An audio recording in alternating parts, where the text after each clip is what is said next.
préoccupations, ou deux petites préoccupations concernant le sujet le sujet au centre de débat au sein de la société congolaise. Il s'agit de la révision constitutionnelle. Vous étiez à Kingakati, vous de la majorité présidentielle, autour du président de la République. Il en est sorti que la révision doit se faire, et comme c'est la majorité qui a décidé, elle se fera certainement. Est-ce que le président de la République fait partie de ceux qui sont pour la révision constitutionnelle? C'est une première question. Une deuxième question, peut-on parler de la simple révision constitutionnelle ou, comme on l'entend, d'une nouvelle constitution à proposer au peuple congolais? Merci. Cette question me permet de mettre au point un certain nombre de choses. La révision constitutionnelle n'a pas été annoncée à Kingakati. Elle a été annoncée dans un compte-rendu du Conseil des ministres que j'avais fait moi-même il y a quelques mois. Nous avions annoncé le dépôt à l'Assemblée nationale d'un projet de texte visant à réviser certaines dispositions de la Constitution. Et nous avions donné les raisons pour lesquelles nous entendions réviser ces dispositions, et notamment celles qui portent sur l'élection du député provincial au suffrage universel direct maintenant, et que nous voulions voir se réaliser au suffrage universel indirect. C'est une révision constitutionnelle. Nous l'avons demandé. Nous n'avons fait aucun mystère. Donc ce qui a été dit à Kingakati n'a été que la confirmation de quelque chose qui avait déjà pris place sur l'espace structurel de nos institutions, parce que le gouvernement, qui a le droit, au terme de la Constitution elle-même, d'initier un projet de révision, avait initié un projet de révision. Et le président n'a fait que rappeler le fait que nous sommes esclaves de nos textes et que nous n'avons pas à répondre des critiques virulentes qui viennent de fonctionnaires, ce qu'il a appelé des fonctionnaires étrangers de passage dans notre pays, qui croient qu'ils peuvent nous ordonner de nous écarter de nos textes, lorsque nos textes nous disent que le gouvernement peut prendre l'initiative, et que le gouvernement prend l'initiative dans une matière qui ne pose aucun problème vis-à-vis de la Constitution, et qu'un fonctionnaire étranger vienne et lance dans la mare un pavé, et qu'on voit qu'une partie de l'intelligentsia s'empare de ça, comme si c'était légitime, qu'un fonctionnaire étranger vienne marcher à contre-courant de nos propres lois, le président, sa famille politique, le président d'abord comme garant de la Constitution, a le devoir d'élever la voix et de dire non, ce ne sont pas les fonctionnaires étrangers qui viennent ici établir nos lois. Nous avons nos lois, c'est celles-là que nous devons suivre. Donc oui, Kingakati a rappelé que le pays appartient à ses habitants, le Congo appartient aux Congolais, et que les institutions congolaises fonctionnent conformément à la Constitution de la RDC, qui n'interdit pas de révision constitutionnelle.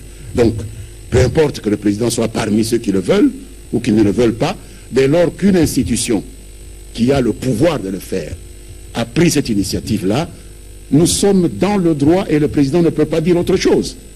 Et ce qui a été dit à Kingakati ce jour-là, il y aura donc une révision, puisque ceux qui ont le pouvoir de proposer la révision en ont décidé ainsi. Je pense que c'est la réponse que je dois vous apporter. Le président n'est pas le seul à justifier la révision constitutionnelle en RDC.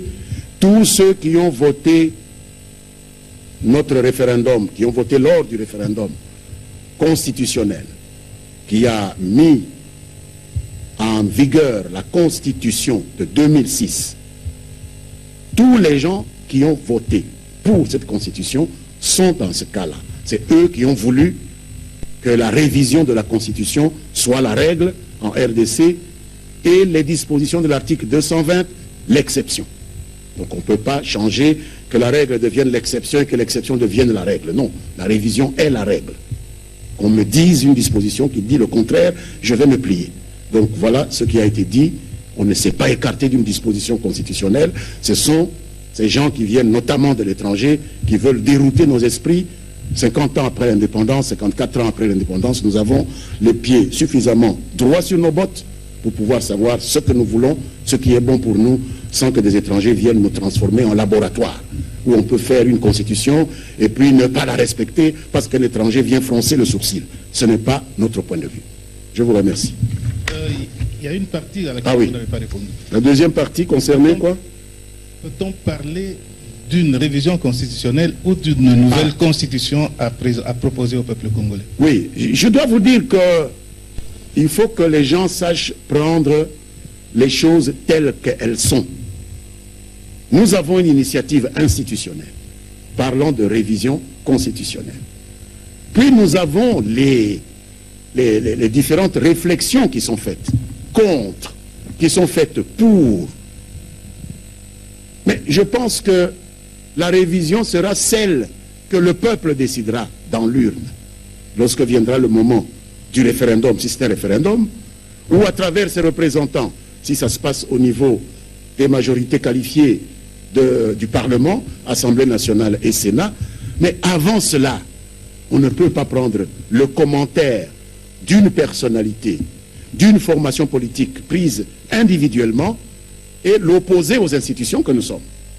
Moi, je ne peux pas vous répondre des commentaires qu'une personne a faits, alors que je vous parle au nom du gouvernement. Moi, je ne peux vous parler que de l'initiative que le gouvernement a prise, que je défends, qui s'inscrit dans le droit fil de la Constitution. C'est une révision constitutionnelle. Le gouvernement n'a jamais présenté à l'Assemblée nationale un texte d'une nouvelle Constitution. Le gouvernement a parlé de révision de telle autre disposition de la Constitution. Demain, après-demain, quelqu'un pourrait venir avec d'autres matières. Vous lui poserez la question de justifier son initiative. Moi, je ne peux parler que de l'initiative du gouvernement. Donc, c'est la révision constitutionnelle qui est à l'ordre du jour.